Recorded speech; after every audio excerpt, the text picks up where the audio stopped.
తెలంగాణ తల్లి విగ్రహం మార్పు అంశంలో బీఆర్ఎస్ నేతల విమర్శలకు కాంగ్రెస్ సీనియర్ నేత ఎమ్మెల్సీ జీవన్ రెడ్డి కౌంటర్ ఇచ్చారు. ఈ విగ్రహంపై విమర్శలు తగవన్నారు. తెలంగాణ తల్లి విగ్రహం అన్ని వర్గాలకు అనుకూలంగా ఉందన్న జీవన్ రెడ్డి ఈ విగ్రహాన్ని రైతు బిడ్డగా రూపొందించినట్లు చెప్పుకొచ్చారు. తెలంగాణ తల్లిని గత బీఆర్ఎస్ ప్రభుత్వం రాచరిక వ్యవస్థకు అద్దం పెట్టేలా రూపొందించారని జీవన్ రెడ్డి విమర్శించారు. రైతులకు రుణమాఫీ అంశంలో రాష్ట్రానికి మాత్రమే బాధ్యత ఉంటుందా, కేంద్రానికి బాధ్యత లేదా అని ఆయన జగిత్యాలలో ప్రశ్నించారు.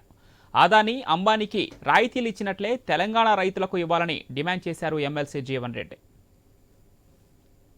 వనరుల సమీకరణ సమకూర్పు అనేది ఇప్పుడు ఆర్థికంగా ఎన్ని సమస్యలు ఎన్ని ఇబ్బందులు ఉన్నా కానీ ప్రభుత్వం పార్టీ కమిట్ అయింది కాబట్టి ఏదైతుందో ఇక్కడ పట్టుకో ఈ భయపడ్డది కూడా ఇప్పుడు వాస్తవంగా కేంద్ర ప్రభుత్వం గట్ట తన వంతు బాధ్యత నిర్వహించి ఉండున్నట్టయితే మీరు రూపొందించిన తెలంగాణ తల్లి ఏదైతుందో వీళ్ళు పెట్టుబడిదారులు ఉన్నత వర్గాలను ప్రతిబింబించేది ఒక రాచరికపు వ్యవస్థకు అద్దం పట్టే విధంగా అద్దం పట్టే విధంగా ఏదైతుందో మీ తెలంగాణ తల్లి రూపొందించి చెప్తున్న బీఆర్ఎస్ నాయకులకు ఇక బీజేపీలు ఏం మాట్లాడారో నేను గమనించలేదు.